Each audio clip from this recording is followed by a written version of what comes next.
Shall we all take our seats?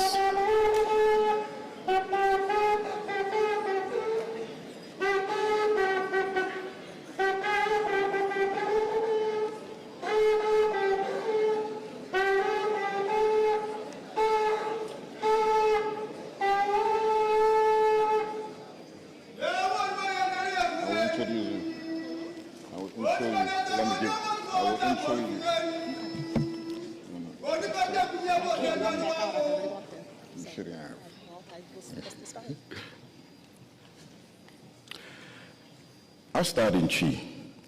Se kasa Asante your maya emie. If we say Asante is a kingdom, this is the display.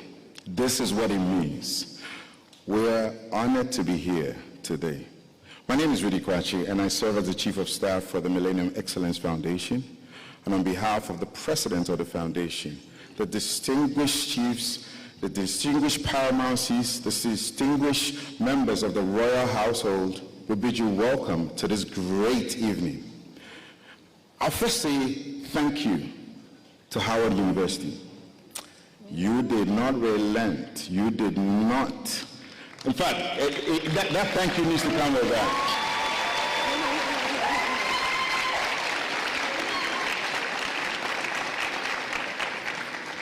It was indeed a long shot, but it was also a short one, because when we walked in, it was like, Bet. As I learned on American streets, please. They said bet. I was like, which betting are you talking about? Anyway, another thing. But it's like, yes, let's do that. And it's a great history. But the person that helps us put everything together, my distinguished lady right here, our principal consultant for the Millennium Excellence Foundation, Dr. Ajua Boche Asamoah.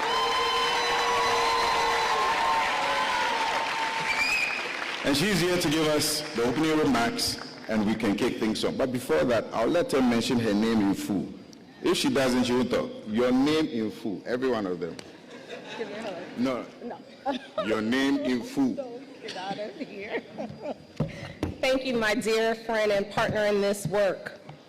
Your Majesty, Otumfuo Osei Tutu II, Asantehene, greetings to you. Thank you for your global leadership and for gracing us with your presence today.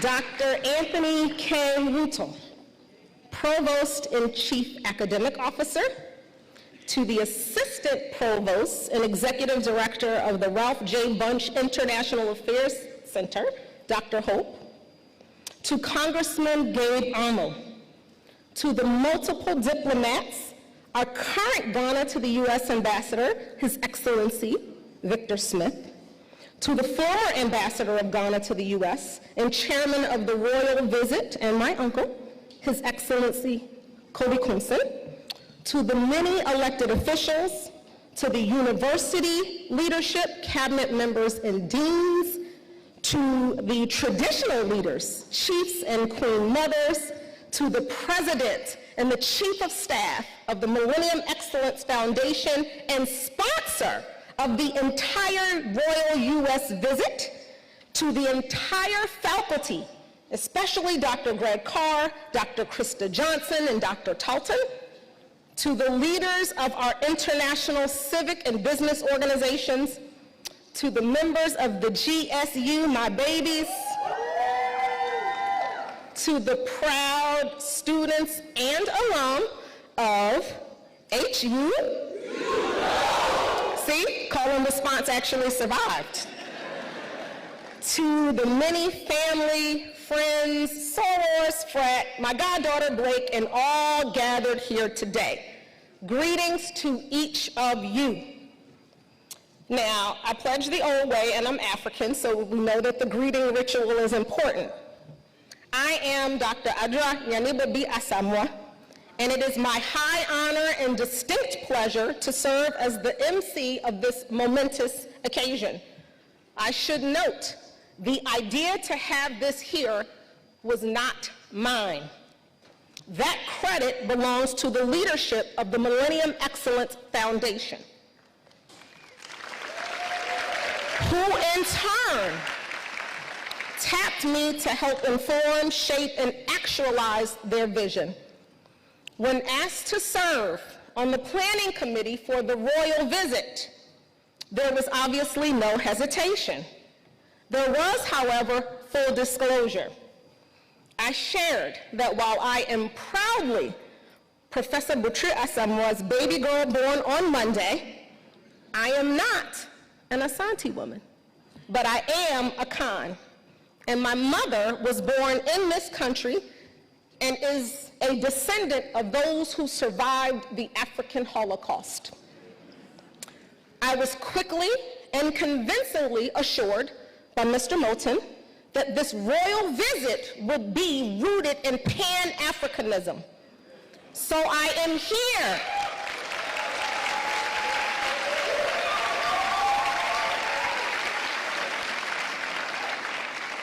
I am here as a proud daughter of Ghana in an auditorium full of Africa's children on the historic campus of Howard University for what promises to be an enlightening evening and one of many steps to come in recognition that the responsibility of unifying us everywhere is shared.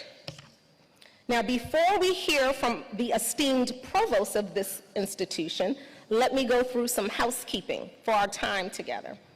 So I need you all to pull out your phones. I know you have them, so pull them out. Everybody pull out your phones. And I need you to silence them. Ringers, text messages, Instagram and WhatsApp message notifications, all of it. And for the next hour or so, let's just be in community with each other as a family.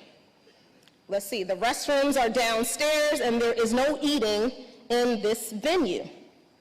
I now have the privilege of introducing the provost of this esteemed institution.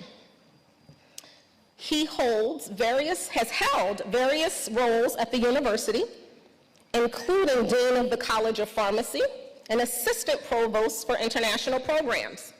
He earned a BA from the University of Maryland, Baltimore County in 1987. It's in your bio, I didn't tell everybody. Followed by a BS in pharmacy and a Doctor of Philosophy in Pharmacy Administration. He has held and led various international programs, including sponsored projects in Nigeria, South Africa, Zambia, Kenya, Rwanda, Ethiopia, Ghana, and more. Dr. Wuto has been practicing as a pharmacist in Maryland since 1990 and has worked in various settings, including hospital, retail, consulting, and community pharmacy, as well as academia. He is the recipient of multiple awards. He is Ghana's son.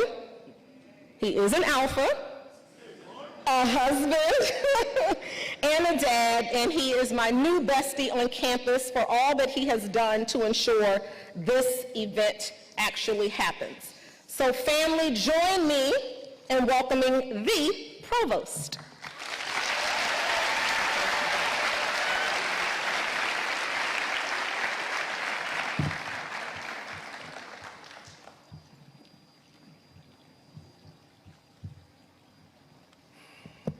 Your Majesty, Otumfuo, Osei, Tutu II, the Asantehene, Excellencies and members of the Diplomatic Corps, honorable members of the United States Congress, distinguished government officials, members of the Howard University Board of Trustees, faculty, staff, students, alumni, and invited guests, all protocols now being observed.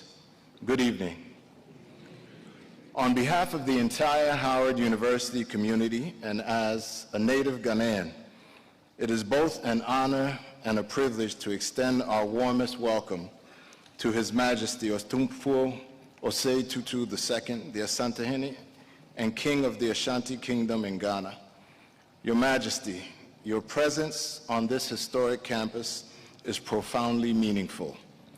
As one of Africa's most respected traditional leaders, you have distinguished yourself through visionary leadership, steadfast dedication to education, impactful philanthropy, and an unwavering commitment to the advancement of your people and the African continent.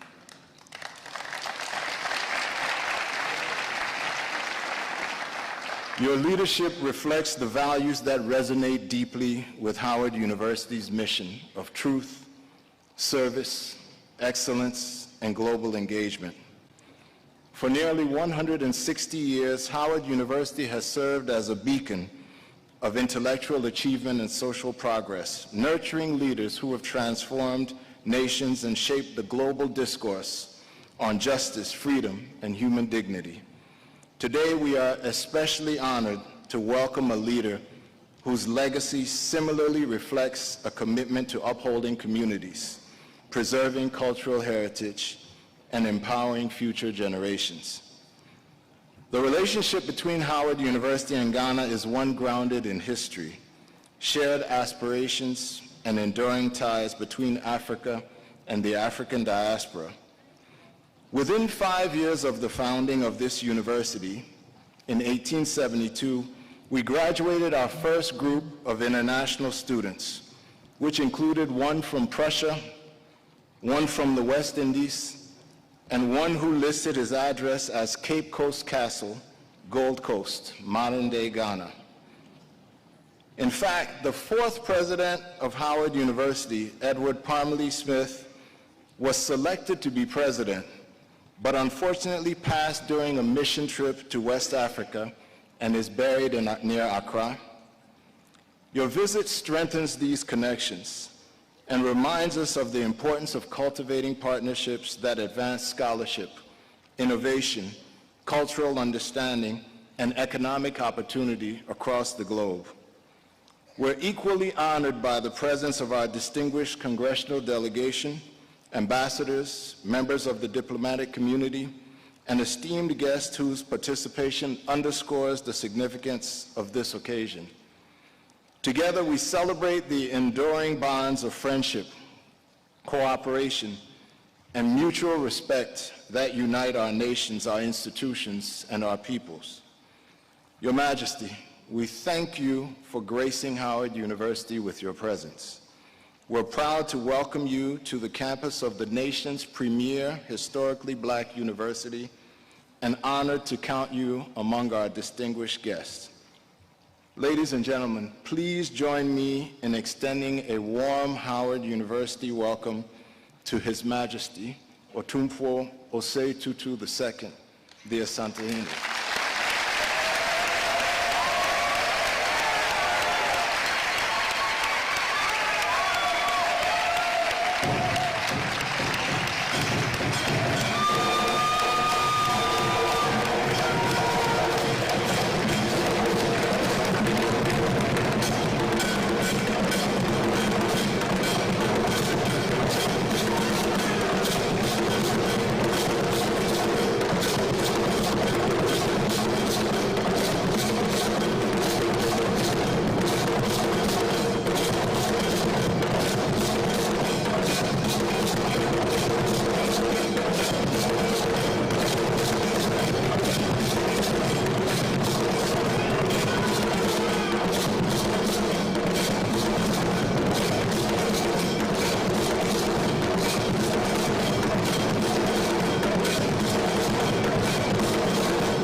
Akwaba, and welcome to Howard University. HU.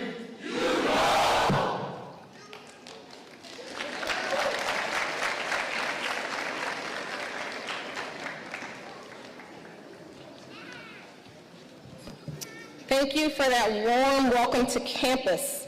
You are proof that Africa's people, pride, and power extend beyond the physical borders of the continent, and I am grateful for your leadership.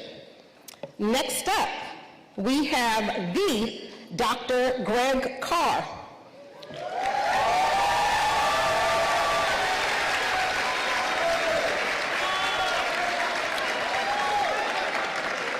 Now, full disclosure, Dr. Carr raised me and is my oldest brother, but that's not why he is on the program. There is no There's no introduction that I could give him that would do him justice, but for those of you who do not know him, he is Associate Professor of Africana Studies and Adjunct Faculty at the Howard School of Law, the School District of Philadelphia's first resident scholar on race and culture. Dr. Carr led a team of academics and educators in the design of the curriculum framework for Philadelphia's mandatory high school African American history course. Dr. Carr is the first vice president of the Association for the Study of Classical African Civilizations. I could go on and on and on and on, but I'll end here. And before I ask them to welcome you, I need to acknowledge a very special woman who was with us. Her Royal Highness, Lady Julia Osei Tutu, Queen Consort of His Majesty, and look how beautiful she is. Thank you for gracing us with your presence this evening. Now, family, friends, and all gathered here today, please join me in welcoming the Dr. Greg Carr. Yes, ma'am.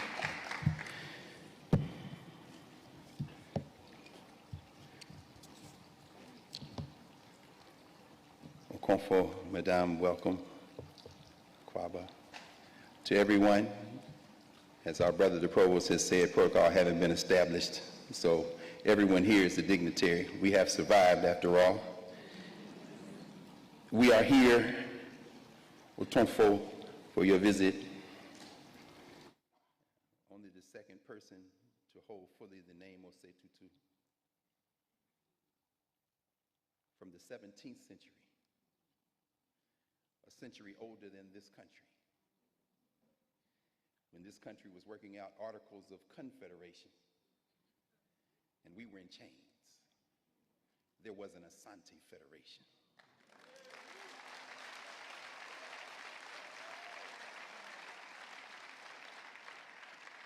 To have taken the name of your great-granduncle, Osei Tutu, the first, who united Asante after many years of conflict and war, who with his brother, Okoye, calling to the sky for help from heaven, and then the Sikedwa, the golden stool. But now, today, as we sit here in preparation to listen to you, I reflect on the words that you brought to the world through the United Nations, the 20th anniversary of your rulership, and you call for peace. Now, of course, if you know the history of Africa in general and the Asante in particular, you know that peace isn't always the first choice. Sometimes you got to fight. And when Kwame Nkrumah, who visited this campus, of course, Kwame Nkrumah, who spent 11 years in the United States at historically black colleges and universities, first and foremost Lincoln University in Pennsylvania. When Kwame Nkrumah assumed leadership in Ghana, and the Asante said, okay, we'll go along with you, but you know, if you hadn't sided with the British against us in the beginning, we could have stopped this mess when it started. We know that every day we live, we have another chance to improve. So I'm going to take my seat. I just want to mention a couple of other things because it's important for all of us to let everyone who is a visitor here, and believe me, none of you are visitors, beginning with you all. Y'all are now family. You always were, but now you know formally. It's important for you to understand, I think, a little bit better, I'm sure you do already, the impact that Asante has had on us. My own blood niece is named Yasantewa, because when the British took Primpi into exile, and that sister came out of Ajiso, that queen mother, and Asante said, maybe we will negotiate with the British, and oh, Yasantewa stood, that queen mother, and said, oh, ye men of Asante. Oh, never did I think I would live to see the day that you would not fight for the return of your king. But if you will not fight, the women of Asante will be on the battlefield in the morning. And when we achieve victory, you are not welcome in our beds. The next morning, the entire Asante nation, face the British. I don't mean to embarrass you, Otumfuo, but those black women are bad, ain't they? You already know. There is something for us never to forget. We never stop being Africans.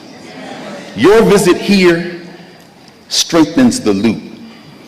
We are at your service, and you are part of our family.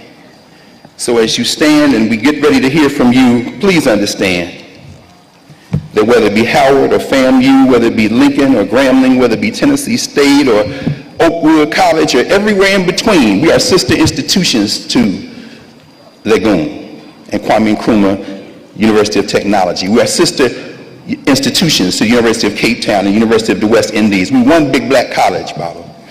And we're very happy that you are here to join us, and we can't wait to hear from you. Madase Pi.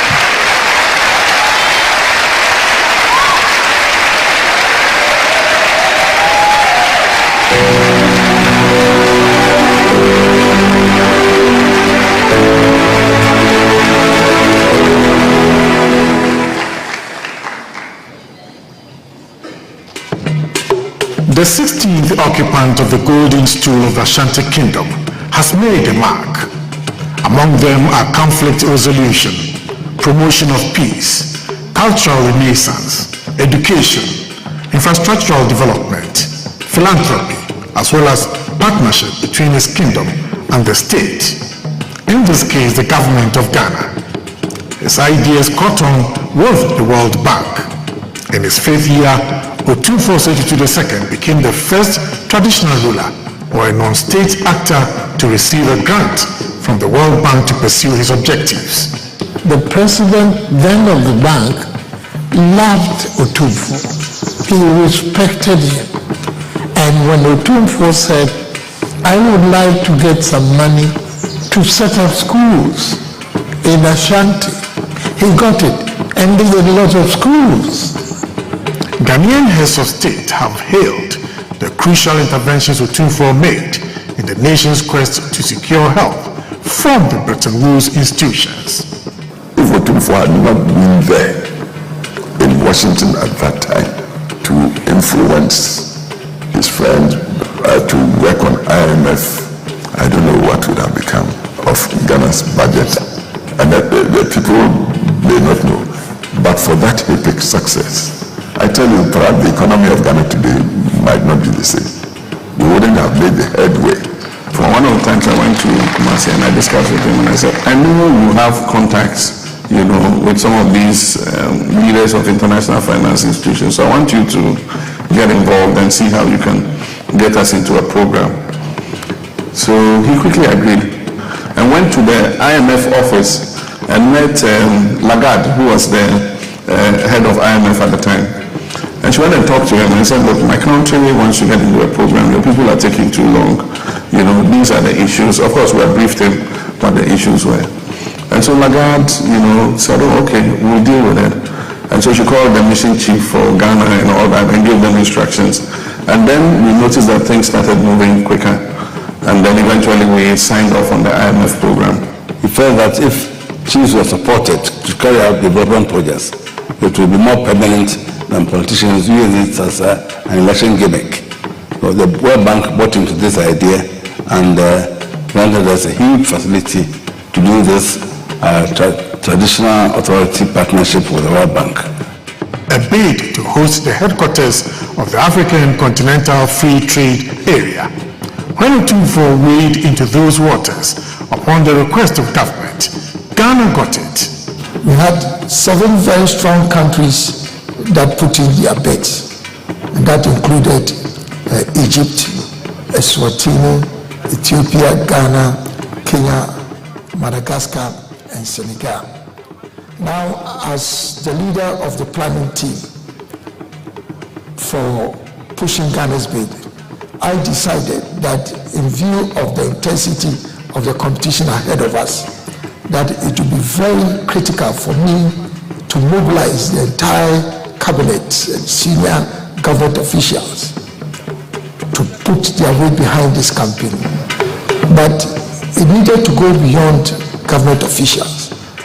For me, it was important that we identify eminent personalities in Ghana who, beyond the weight of government, could also bring their own reputation to bear upon Ghana's bid to host the Secretariat.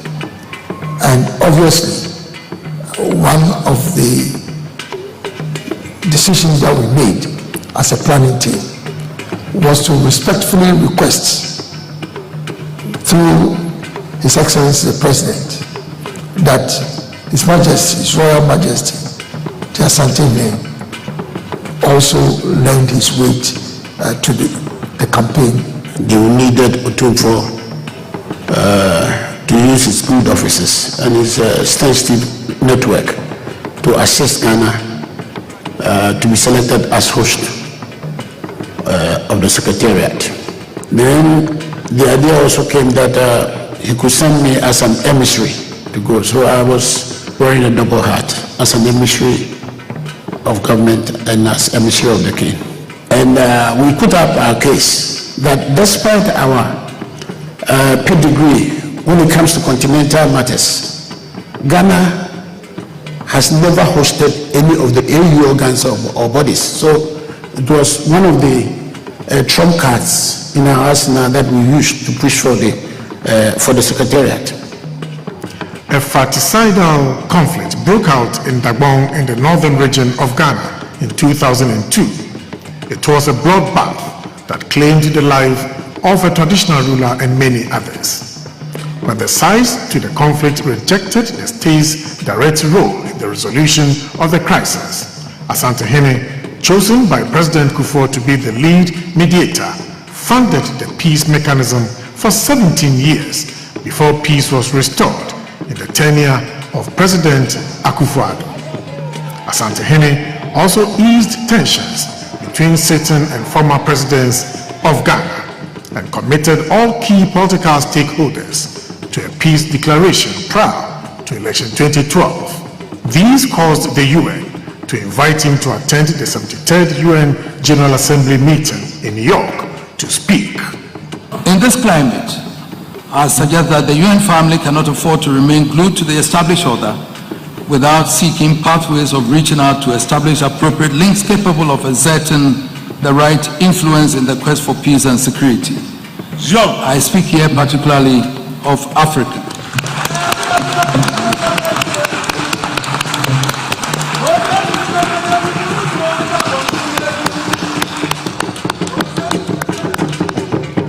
Asantehene has been solicited by the current president, John Dramani Mahama, to broker peace at another flashpoint, Boko. There have been mutual visits between the monarch of Ashanti and the British royal household. Asantehene Otumfuo II has been peripatetic worldwide, owing to invitations for awards or to confer with other leaders. His Menchia Palace in Kumasi has also witnessed a good number of local and foreign visitors.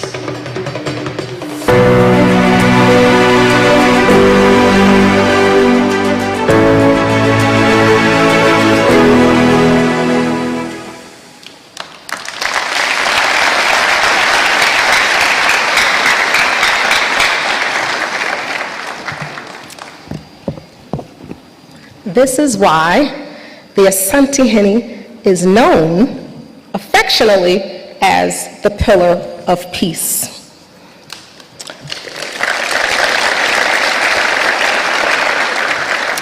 Next up, to introduce His Majesty, who she calls her king, is my baby girl, Madeline Animawa Osei Wama. She is a senior at Howard, a student leader, the immediate past president of the Howard Ghanaian Student Union, the 17th Miss Africa of the Howard University African Student Union, and the Transition and Student Success Chair for the Howard University Student Association. For the past several months, she has also been my right hand in working on this event, and I am so very proud to work with her, again, on behalf of the Millennium Excellence Foundation. Baby girl AC, it is your time to shine and introduce your king.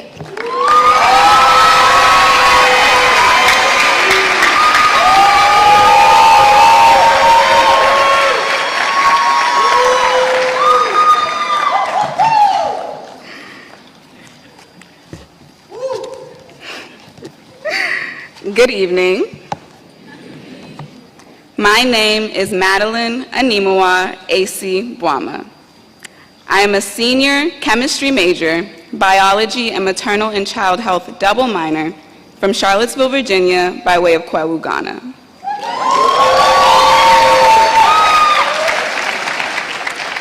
For many of us as student leaders, saying yes to an idea, lending a helping hand, or helping to bring a vision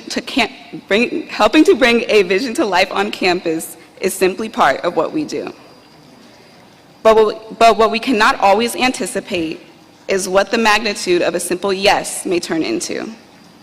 And I certainly did not anticipate this when I said yes many months ago. When the Ghanaian Student Union was formed 4 years ago by Janice, Samuela, and Darrell, they could not have known that their vision would one day lead to this moment. They created a space for students to connect with one another and share Ghanaian culture to the Howard University community. Tonight, that vision comes full circle as the Ghanaian Student Union welcomes the Asantehene to Howard University. For generations, Howard University has brought people together across cultures and generations. Tonight, that tradition continues as we welcome a distinguished traditional leader to our historic campus. His Majesty Otumfuo Osei Tutu II is the 16th Asantehene. Installed in 1999 at Minshia Palace in Kumasi, for more than 25 years, His Majesty has carried the responsibility of the Golden Stool, the sacred symbol of Asante culture, unity, and sovereignty. His reign has shown that traditional leadership can remain deeply rooted while continuing to shape the world around it. For many of us who carry Ghana with us as we build our lives beyond its borders, moments like this remind us that history is not defined by geography. It lives in the history we inherit, the culture we carry, and the relationships we continue to build way beyond the borders. Tonight, we have the opportunity to engage with a living institution of Ghanaian culture, history, and leadership. While we reflect on what our shared heritage asks of us as the next generation. Your Majesty, it is my profound honor to welcome you to Howard University.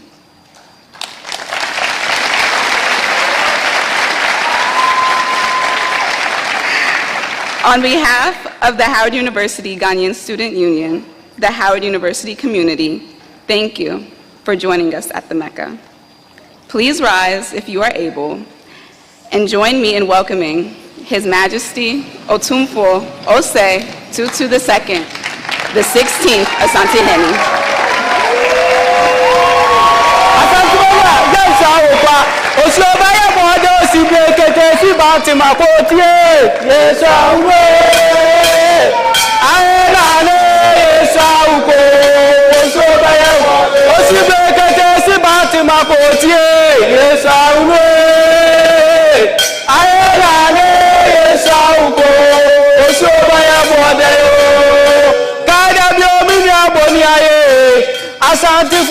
kadafo boniaye kadabio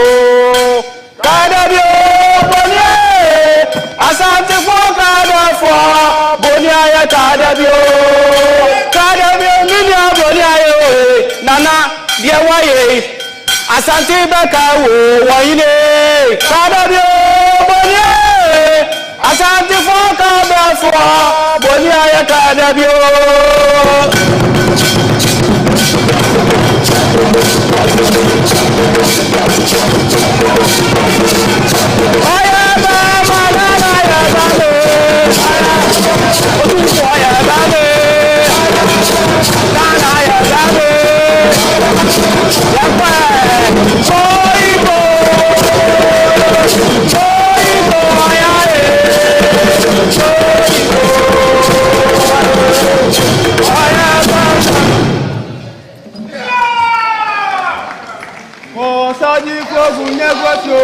Kwasa tinadwe kasangeni.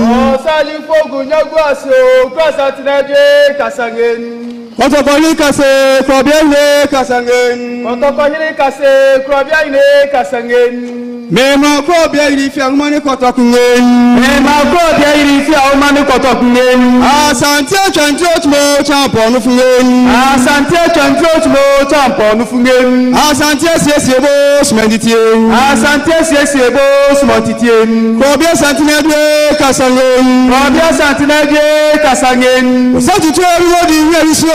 Setu tori wodi yerisio. Opesu na dia sumdwe ba tatimani Ghana menyina. Opesu na dia sumdwe le nkabombo asantimani Ghana menyina. Binya sebi anko baby. Oh binya sebi anko baby. Lego bakana ne flampo no demli ferisi. Lego bakana ne flampo demli ferisi. Bimonga mingoda ko yadungen. Bimonga mingoda ko yadungen. Lego na dia ko boje jota tot mo champion fungen. Lego na dia ko boje jota tot mo champion fungen. Otosika sama ne de jakungen. Otosika sama ne de jakungen. Jakwe bo bank Otumfuo. Jakwe bo bank Otumfuo. Ona flawo flampo no demli fao. Ona flawo flampo demli fao. Osaji fogu nyagwa singen.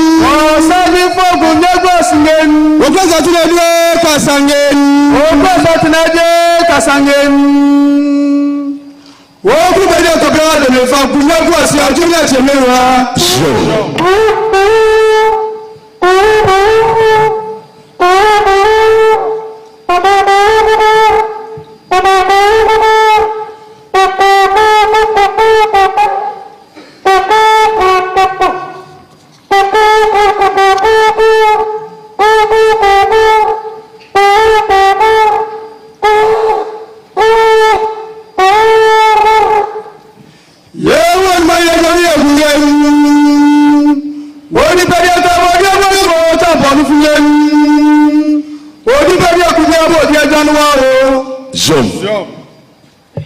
On behalf of my dear wife and children, and on behalf of the chiefs and people of Asantehene, I bring you warm greetings.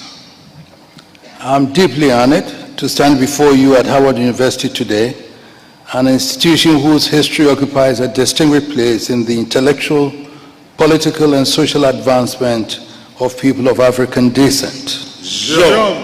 I express my sincere appreciation to the Executive Board of the Millennium Excellence Foundation and to the leadership of Howard University for extending this invitation to me and for creating this opportunity for us to reflect together upon matters that concern not merely Ghana or Africa, but the wider historical family of African peoples across the world.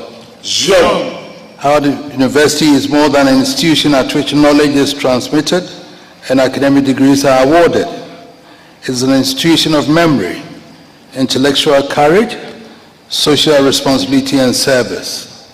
Since its establishment, it has helped generations of men and women of African descent to demonstrate that education is not simply a pathway towards individual advancement, but also a responsibility towards society. Its commitment to truth and service makes this university an especially appropriate place to consider the relationship among governance, cultural preservation, traditional leadership, and the reconstruction of meaningful bonds between Africa and its diaspora. The theme placed before us is profound because it brings together three subjects that are too often considered separately. Governance concerns the organization of power and responsibility.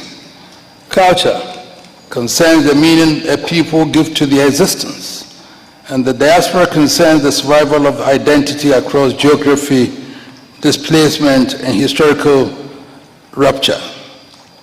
Yet beneath all these three lies one fundamental question. How does a people organize itself, understand itself, and transmit to future generations an inheritance worthy of preservation? My proposition this evening is that traditional leadership, when exercised with integrity, wisdom, accountability, and respect for constitutional government, remains an important part of the answer to that question. Traditional leadership should not be understood merely as an institution inherited from the past, nor should culture be reduced to ceremonial display. Properly understood, both are living resources that can contribute to good governance, social cohesion, peace building, education, development, cultural confidence, and the renewal of relationship between Africa and the peoples of African descent throughout the world. Governance is frequently confused with government. Yet while government refers to the formal institutions of the state, the executive, the legislature, the judiciary, ministries, public agencies, and the administrative machinery through which public policy is implemented, governance is wider. It concerns the manner in which authority is acquired, exercised, limited, and transferred, how resources are managed, how disputes are resolved, how leaders are held accountable, how the vulnerable are protected, and how society defines and pursues the common good. A nation may possess an impressive constitution and yet experience poor governance. It may hold regular elections and still fail to provide justice, security, education, healthcare, or meaningful participation for substantial sections of its population. Institutions do not operate in a moral vacuum. They operate within cultures, habits, expectations, and systems of social obligation. Law is indispensable, but law alone cannot create a good society. A constitution may determine what a public official is permitted to do, but culture helps determine what society believes a responsible leader ought to do. A court may punish corruption after the offense has occurred. Still, society must also cultivate the moral conviction that public resources are held in trust and must not be treated as private property. A judicial decision may determine the legal rights of parties to a dispute, but judgment alone does not always restore damaged relationships within families and communities. Governance, therefore, requires more than institutional machinery.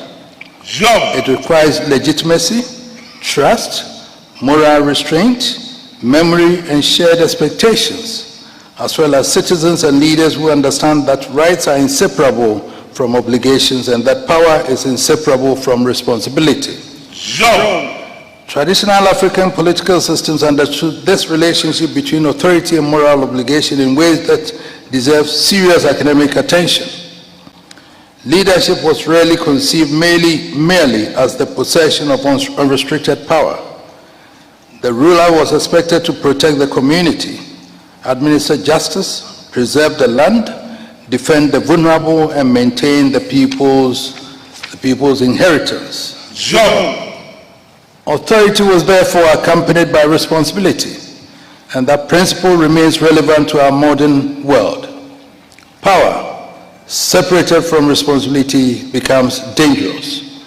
Authority, separated from accountability, eventually loses legitimacy. And leadership that seeks privilege without accepting obligation weakens the institution from which that privilege derives. Permit me in this respect to draw upon the Asante constitutional tradition. The Asante political system is sometimes misunderstood by those who encounter only its visible manifestations: the golden stool, the royal umbrellas, the drums, the gold ornaments, the linquets as they stand here, the swords, the procession, and the great ceremonies of state. These symbols are important because they are the visible language through which memory and authority are communicated. But beneath the splendor lies a sophisticated philosophy of political responsibility. A golden stool is not the private property of the Asantehene.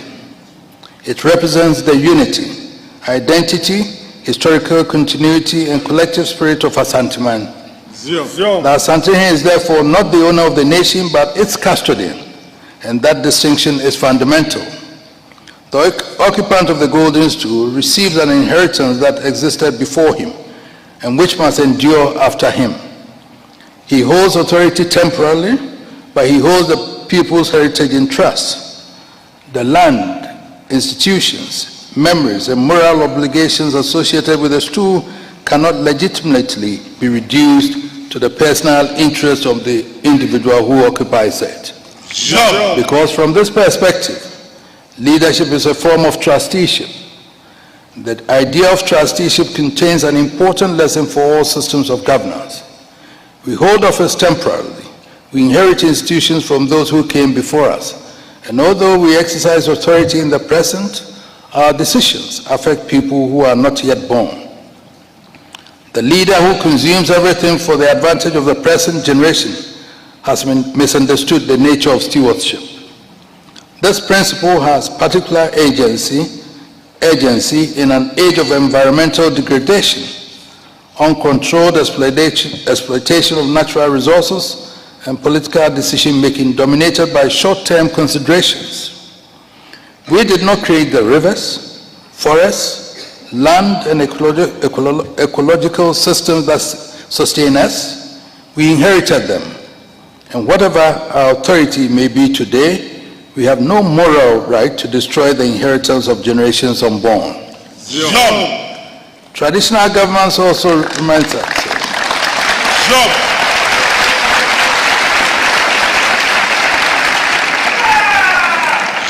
Traditional governance also reminds us that legitimate authority requires consultation. Our people say, "Tikron kwejina," meaning that one head does not constitute a council. And we also say, "Nyansen ni nipa ba kuchim," meaning that wisdom does not reside in the head of one person alone. These are not merely attractive proverbs, they communicate a political philosophy. The Asantehene exercises authority through an established order of chiefs, queen mothers, elders, linguists, and recognized customary officers. Matters are considered, evidence may be heard, historical precedent may be recalled. Different perspectives may be presented, and decisions are shaped by consultation and concern for communal harmony.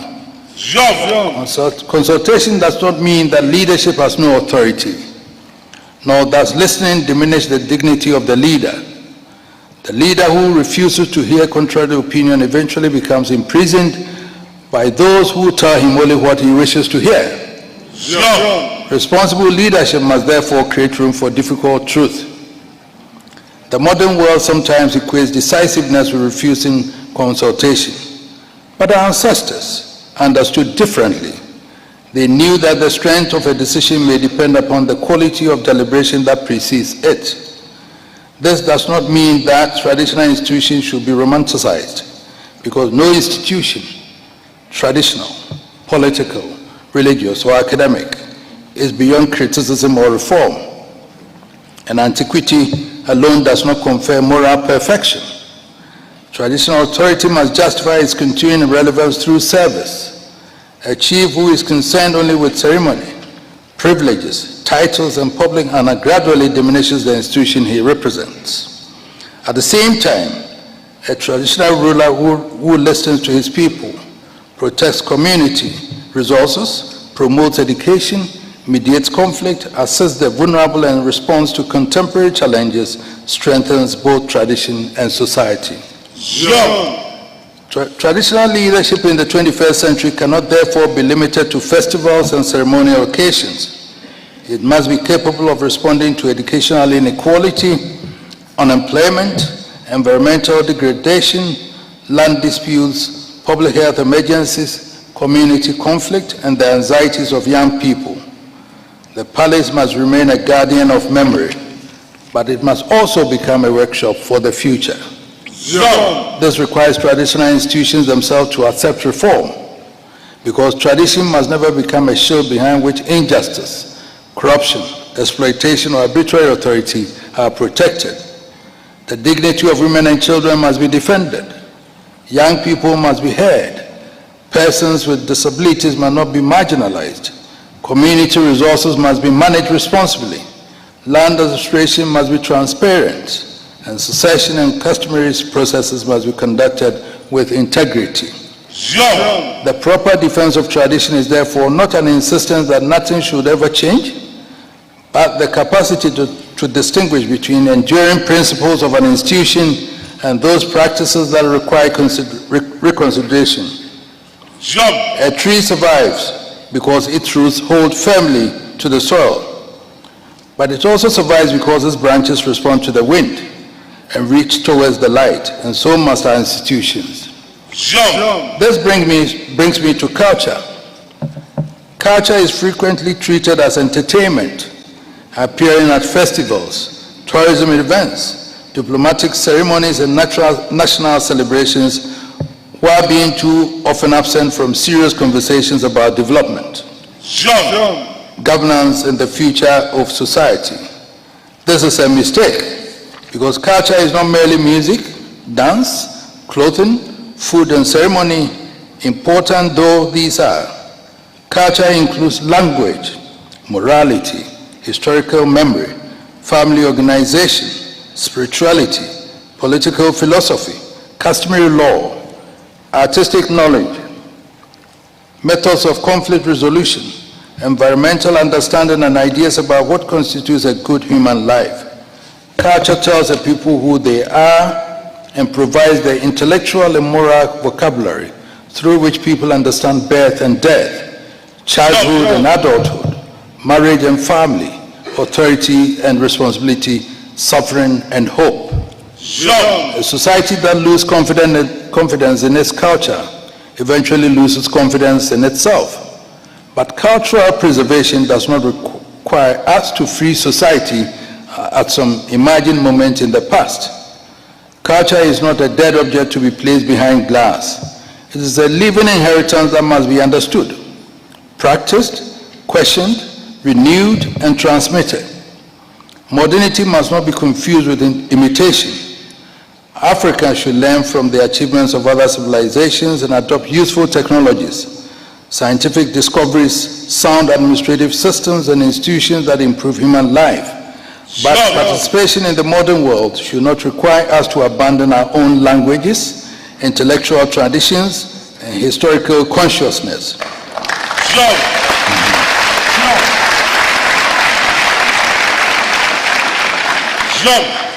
Progress should never require a people to despise themselves.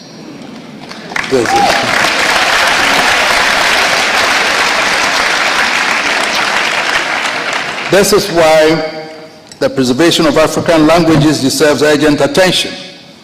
Language is more than vocabulary. It carries history, humor, philosophy, moral reasoning, and the categories through which a people interprets reality. In our proverbs, appellations, songs, court language, and oral traditions, some ideas cannot always be fully translated into another language. When a language disappears, humanity does not merely lose a method of communication. Humanity loses a distinctive way of understanding the world. We must therefore ask ourselves difficult questions about how many African children can speak the languages of their grandparents fluently.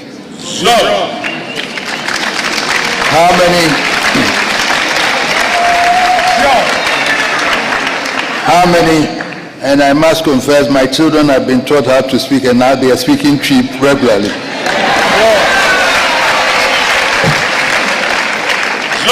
When they were young, they thought they were American and British, but now they know that they are Ghanaians. And then how many understand the histories of their towns and villages and families? How many know the meanings carried by the symbols of their communities? And how many can interpret the proverb that once educated generations in ethics, responsibility, and social conduct? We cannot leave the answers to chance. Cultural preservation must become part of serious educational policy. Universities, traditional authorities, museums, families, churches, community institutions, and governments must work together to document endangered knowledge, record oral histories, preserve archives, and train younger generations to interpret their heritage.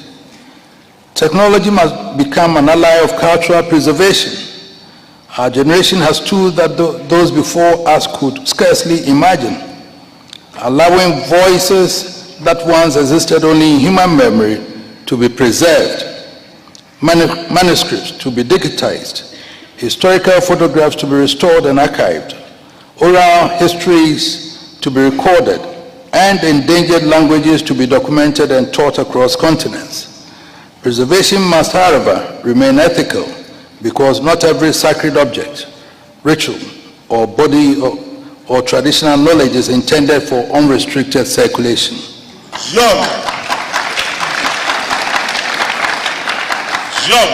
Cultural knowledge has custodians, contexts, and responsibilities, and digitization should preserve heritage without stripping it of dignity and meaning. It is within this discussion of history and identity that we must confront the experience of the global African diaspora. The diaspora emerged through several historical processes.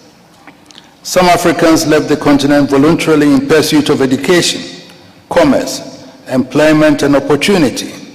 In contrast, millions of others were forcibly removed through systems of enslavement that inflicted immeasurable suffering upon Africa and its descendants. The transatlantic slave trade separated families, disrupted societies, and transported generations of African men, women, and children into systems that sought not only their labor but their humanity. The consequences of that history did not disappear with the abolition of slavery.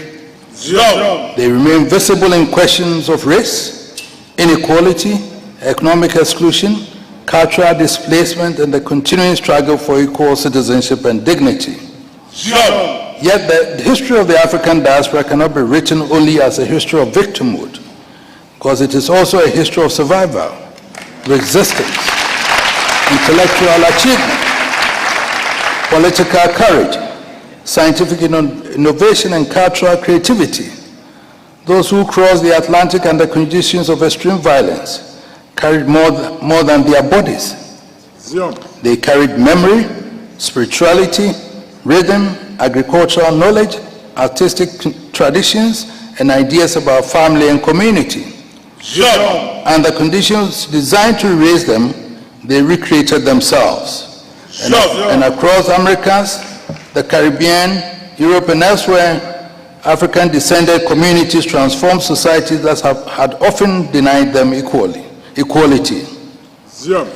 The diaspora gave the world physicians, scientists, judges, political leaders, intellectuals, artists, educators, freedom fighters, entrepreneurs, and builders of institutions. It participated in movements against slavery, colonialism, segregation, apartheid, and racial injustice, supported struggles for African independence, and helped turn the liberation of Africa into global cause. Africa and its diaspora, therefore, owe one another a depth of recognition, and the relationship cannot be understood as one in which Africa provides ancestral identity while the diaspora provides financial resources. That would be an impoverished interpretation. That would be an impoverished interpretation of a profound historical relationship. We are participants in one long historical conversation. Ghana has played an important role in efforts to rebuild these relationships, and initiatives such as the Year of Return and Beyond the Return have encouraged people of African descent to visit Ghana and reconnect with the continent. These initiatives have been valuable, but the relationship must now move beyond ceremonial homecoming. A photograph at a historic site does not by itself create belonging.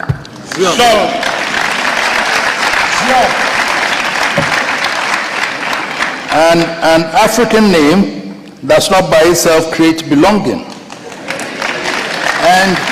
And attendance at a festival does not by itself create belonging. Belonging is created through relationship, understanding, responsibility, and sustained participation.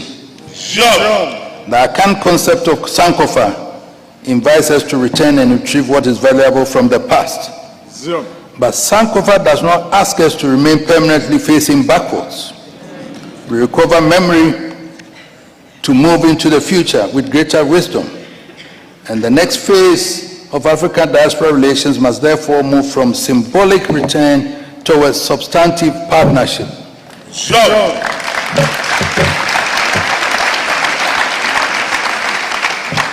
Diaspora communities should not be regarded simply as sources of remittances, tourism, investment, or expertise, because they are part of the wider African historical family. Many seek not only commercial opportunity, but dignity, understanding, relationship, and meaningful participation. At the same time, reconnection must be approached with humility on all sides, because Africa is not culturally uniform. Ghana is not a single historical community, and the continent contains many peoples, languages, political traditions, and experiences.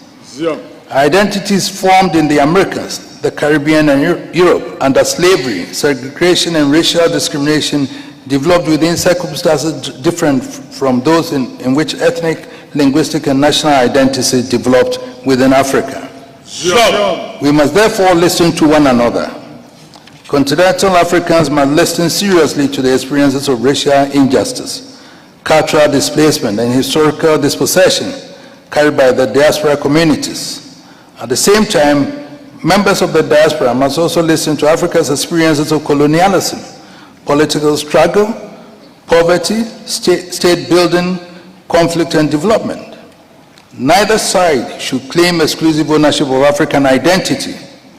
We must meet as relatives separated by history, now with the opportunity to construct a shared future. Traditional leaders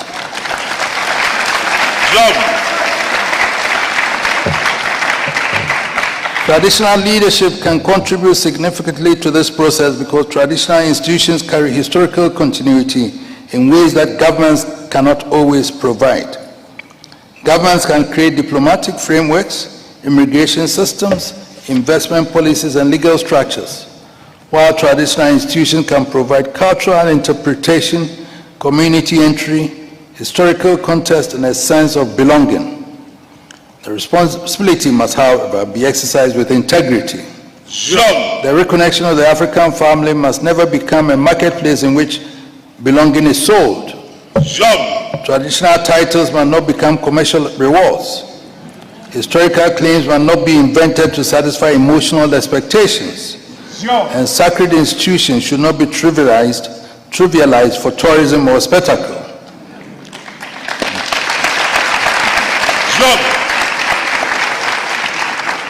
To be received into an African community is to enter a relationship, and every meaningful relationship carries responsibilities.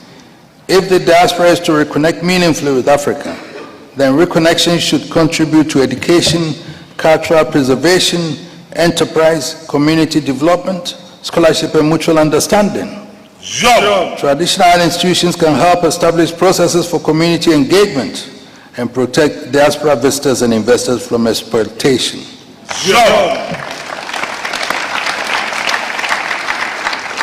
Still, traditional leaders must also protect local communities from arrangements that disregard their rights and livelihoods. The objective must be shared and sustainable prosperity. This naturally brings us to the university's responsibility. Universities are among the great custodians of civilization. They preserve knowledge, interrogate assumptions, challenge falsehood, train professionals, and shape the intellectual imagination of society. But universities must also learn to listen. For too long, some African systems of knowledge entered academic institutions only after they had been reinterpreted elsewhere. Knowledge preserved orally was sometimes dismissed as inferior to knowledge preserved in writing. While African institutions were often studied through conceptual categories that engage insufficiently with African societies themselves. This imbalance must be corrected without abandoning academic rigor. The elder who preserves the history of a community, the queen mother who understands the structure of the royal family, the linguist who preserves court language, the farmer who understands the local ecological system, and the customary authority who has spent decades resolving disputes may possess forms of knowledge worthy of serious scholarly attention. Such knowledge must not be romanticized. It should be examined critically. Historical claims must be investigated. Evidence must matter, and contradictions must be acknowledged. Yet, intellectual rigor, intellectual respect are not enemies. The university and the palace should not exist in separate worlds.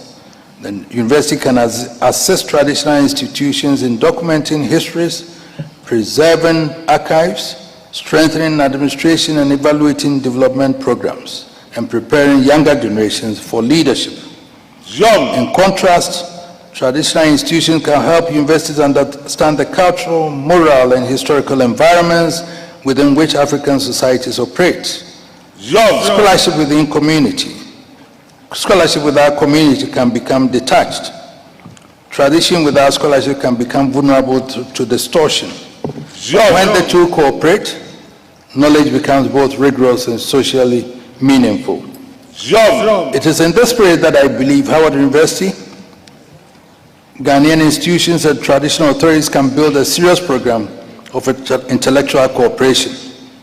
There is room for sustained comparative research into traditional constitutionalism, customary law, mediation, restorative justice, land governance, the role of queen mothers, environmental stewardship, and community mobilization. There is room for a major program of digital heritage preservation that connects archives, oral histories, royal records, manuscripts, and endangered cultural knowledge. There's room for student and faculty exchanges in which young people encounter African societies and diaspora communities not merely as visitors, but as learners and contributors. There's room for professional partnership that link physicians, lawyers, engineers, academics, artists, historians, entrepreneurs, and community leaders across the African world. And there's also room for an enduring Howard-Manshia dialogue through which scholars and traditional leaders might examine the most important questions confronting governance, culture, and African diaspora relations. Our objective should not be to celebrate traditional institutions uncritically, but to study them seriously, because neither modern institutions nor traditional institutions should fear examination, and truth strengthens institutions that deserve to survive. I wish to finally address the young people present here, and through you, young people throughout the African world. You are heirs to a history that contains both extraordinary suffering and extraordinary achievement, and you have inherited technological possibilities that earlier generations could scarcely have imagined. Within seconds, you can connect Accra to Washington, Kumasi with Kingston, Lagos with London, and Johannesburg with Toronto. But technological connection is not the same as human unity. Unity requires knowledge, trust, discipline, and responsibility. Do not allow yourselves to define Africa entirely. Do not allow others to define Africa entirely for you. Study its history in its complexity. Learn its languages. Examine its institutions. Understand its achievements and failures. And do not approach culture only through fashion, music, and social media.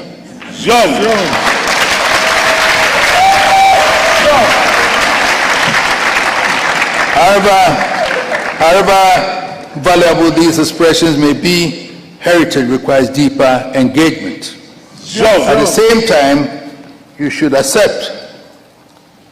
not accept every inherited practice without question.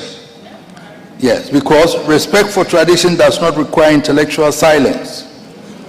Ask questions, investigate claims, challenge injustice, preserve what is valuable, correct what must be corrected, and now add to the inheritance through your own creativity.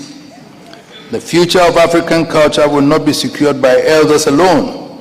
To be secured when young people discover when they inherit within their inheritance intellectual and moral resources that help them confront the problems of their own generation. You are not required to choose between being modern and being African. You may be a scientist, physician, engineer, lawyer, whatever, scholar of the highest international standing, and remain deeply grounded in the cultural inheritance from which you emerged. Indeed, the greatest contribution Africa can make to the world will not come from imitating others perfectly, but from participating confidently in global civilization while contributing knowledge, institutions, values, and creativity that arise from our own historical experience. Distinguished ladies and gentlemen, perhaps what we ultimately require is a new conception of global African responsibility. National citizenship will remain important. A Ghanaian remains a Ghanaian. An African American remains American. A Jamaican remains Jamaican. And a Brazilian of African descent remains Brazilian. Beyond these national identities, however, there can exist a moral consciousness that recognizes a shared historical connection and shared responsibility for the future. That responsibility includes preserving memory, strengthening education, opposing racism, expanding opportunity, developing African institutions, promoting ethical investment, supporting scholarships, and defending human dignity wherever it is threatened. Such unity must never become hostility towards others. The suffering contained within African history should not teach us hatred. It should teach us justice. Our historical experience should make us defenders of dignity, not only for Africans, but for humanity. The relationship between Ghana, Africa, and the global African diaspora must therefore be founded on more than ancestry alone. Ancestry tells us that we are connected, while responsibility tells us that we must do with that connection, what we must do with that connection. We must move from occasional visits to enduring institutions, from symbolic embrace to intellectual cooperation, from nostalgia to development, from the language of return to the practice of belonging, from remembering shared suffering to building shared strength, from sentiment to structure, from memory to responsibility, from connection to collaboration, and from a shared path towards a deliberately constructed future.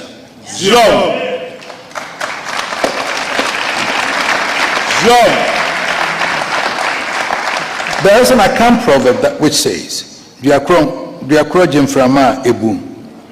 meaning that when a single tree stands alone against the storm, it may fall. The strength of the forest lies not in the isolation of its trees, but in the relationship among them. Their trunks may stand separately and their branches may grow in different directions, but beneath the soil their roots strengthen the same earth. So it is with the global African family. Our nations are different, our histories have followed different paths, our cultures have developed into different circumstances, and our experiences are not identical.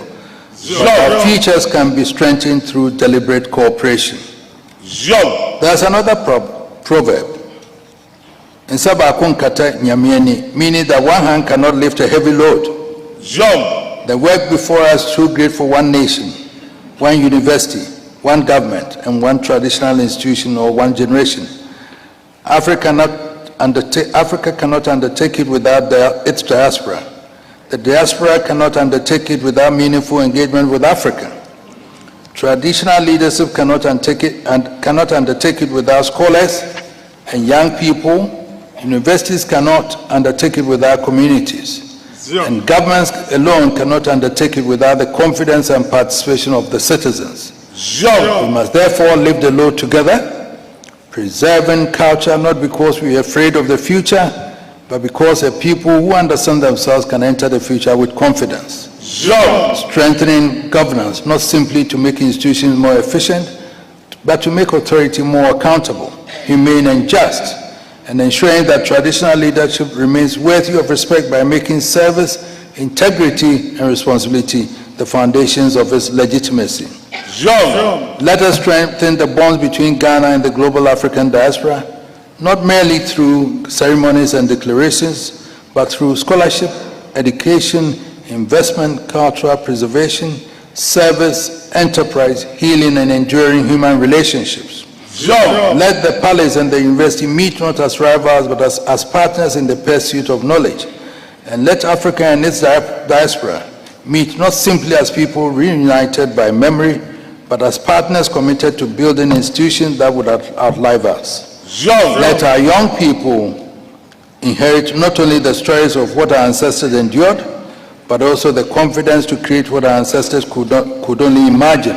Let the memory of separation inspire the labor of reunion, and let the wisdom of the past guide us while the future remains the principal object of our work. May Howard University continue to uphold truth, service, and intellectual courage, and may the partnership between Ghana and the global African diaspora grow from strength to strength. May our traditional institutions remain living sources of wisdom, responsibility, and unity. May the generations that come after us look back this period and say that we did more than speak of African unity. We gave it institutions. May they say that we did more than preserve the memory of our ancestors and enlarge their inheritance. May they say that when history allowed our generation to reconnect the African world, we did not waste it. May Almighty God bless Howard University, bless the global African family, bless the United States of America, and bless the Republic of Ghana, and bless us all. Thank you very much.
Wow. You all were promised an enlightening evening, and that is exactly what was delivered. Your Majesty,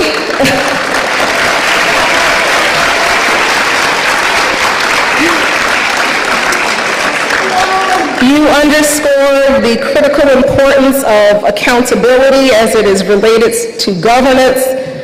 A key takeaway for me was when you talked about wisdom being shared, which is exactly what happens on campus at the HU.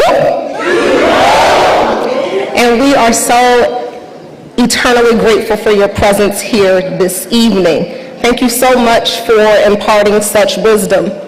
Before we depart, we have a couple of things we want to give you first, and we know that a representative from the kingdom will come.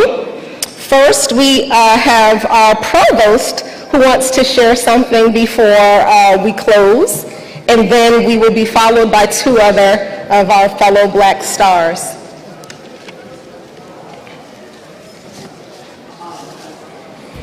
Otumfuo, we know it has been said that the most valuable thing that God has given to each of us is our spirit to connect with Him. But aside from that, the next most valuable thing that He has given each of us is time.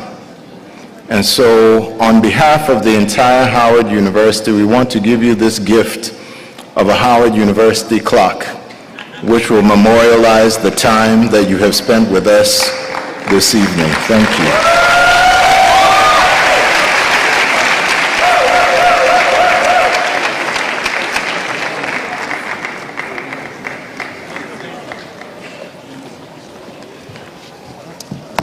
Thank you so much, Provost. Next, we have Congressman Gabe Amo, who proudly represents Rhode Island's 1st Congressional District, but he also represents Ghana. He is a lifelong public servant, a dear friend and colleague of mine. He served in the Biden White House and the Obama White House, and he understands the critical importance of intergovernmental affairs like no other. Congressman, please join us.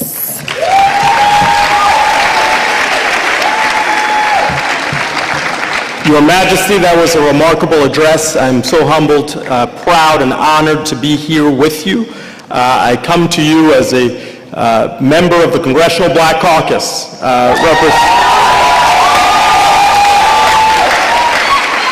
and as a voice for Black Americans. We're also a voice for Black people, people of African descent around the world, and in that capacity I'm proud to join, but also proud to join as a proud Ghanaian with Ashanti roots.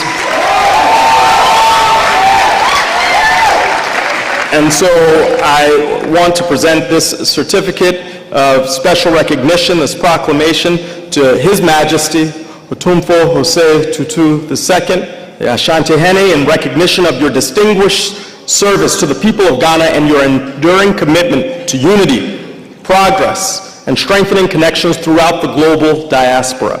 Thank you for embodying a tradition of service that reaches across generations and borders. Through philanthropy, cultural stewardship, and collaboration, you have uplifted lives and fostered a lasting sense of connection among Ghanaians throughout the world. On behalf of the people I represent in Rhode Island's 1st Congressional District, and on behalf of the entirety of the Congressional Black Caucus, I extend my heartfelt appreciation and best wishes for continued success and prosperity, progress for all of us, and especially for you as you carry on your great work. Thank you.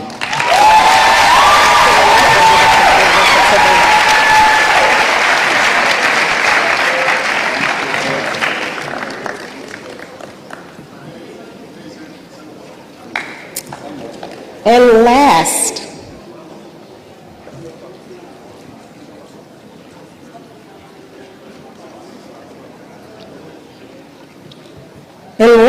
but certainly not least, is my adopted son, the new president of the Ghanaian Student Union, Chris Yao Juma Apia.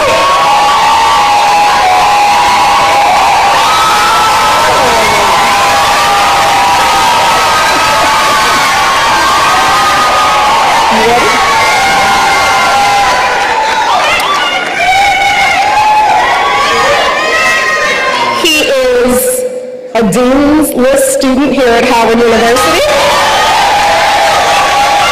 He too is Asante, and he is the 17th Howard University Mr. African Student Association,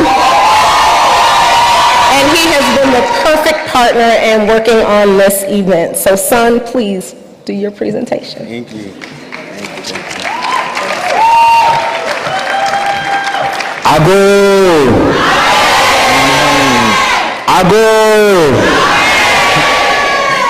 Good evening, everyone. My name is Chris Appiah, a rising junior, political science and criminology double major from Queens, New York, by way of Kumasi, Ghana. And I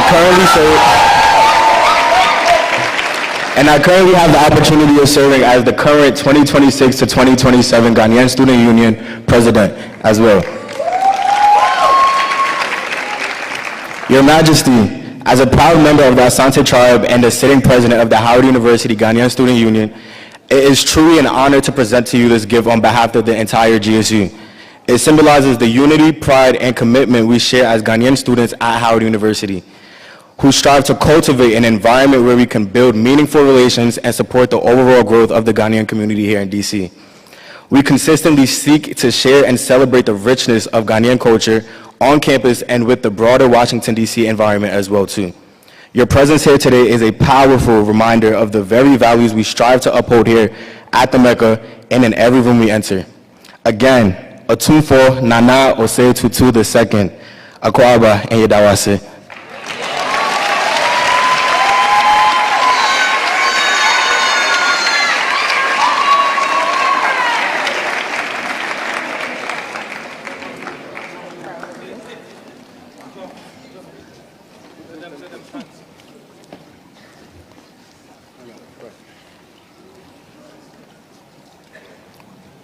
On behalf of Otumfuo, Asantehene, and the delegation, I stand to say a big thank you for the wonderful presents that you have given us.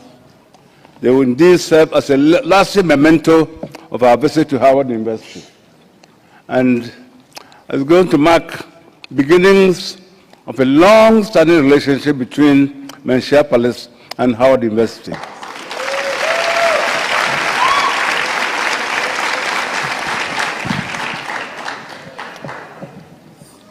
Our lady here said the key takeaway that he had from Otumfuo's lecture will be many and profound.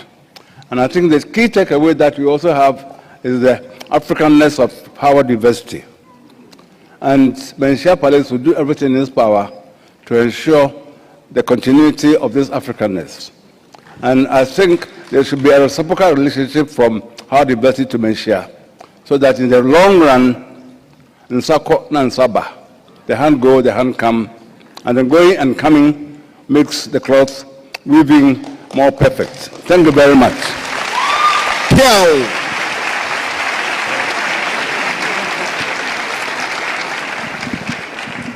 What an enlightening evening we have had. I just want to thank you all for coming one more time on behalf of the Millennium Excellence Foundation and on behalf of the university. Dr. Hope will just thank the sponsors of the evening, and we will leave united, energized, and ready to do the hard work of ensuring that we are all globally united as African people. Thank you. Thank you for your leadership and partnership in bringing this event to fruition. My name is Dr. Tania Hope. I am the Assistant Provost for International Programs and the Executive Director of the Ralph J. Bunche International Affairs Center here at Howard University. And on behalf of the university, I thank you all for coming tonight. And I would like to especially thank my colleagues from the Center for African Studies, the Department of African Studies, two different things, the Department of Afro-American Studies, the Moreland Spingarn Research Center, the Ghanaian Student Union, the Ralph Bunche International Affairs Center, and my colleagues there in particular, thank you, and the Office of the Provost. This was a joint effort, a community effort, and we're so glad that you have been able to share this evening with us. Thank you to Your Majesty for joining us. It's been a pleasure, and we look forward to welcoming you again. Thank you all very much.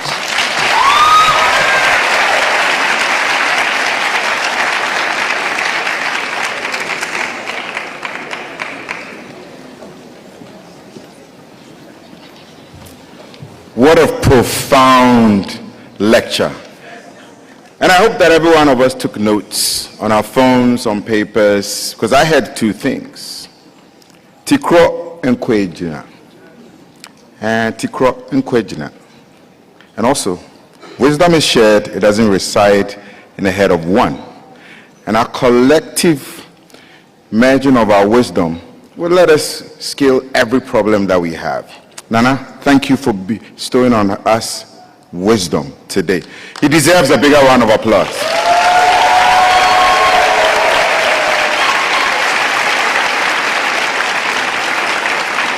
And for your visit to Menchia, which I know all you are booking, but before that, you have to join us at Bowie State University on coming Sunday for Akwesidai Kessie. Akwesidai Kessie. And when you come, there's one thing you need to know. Please say it after me. Piao! Piao! Nanamo Piao! Aha! Sekutu! Aye, upon Agronasa. Ladies and gentlemen, please be upstanding.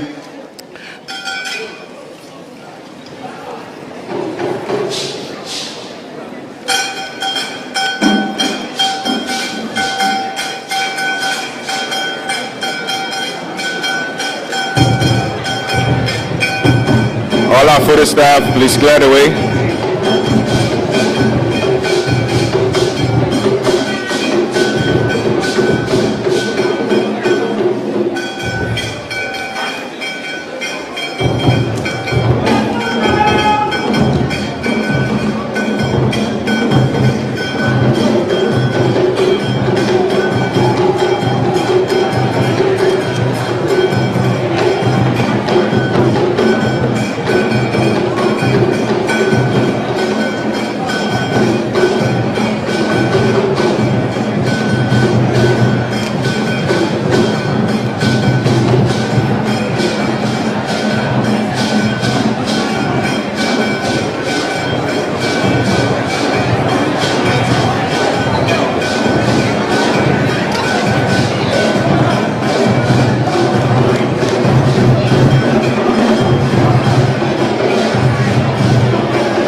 Ladies and gentlemen, thank you very much for coming.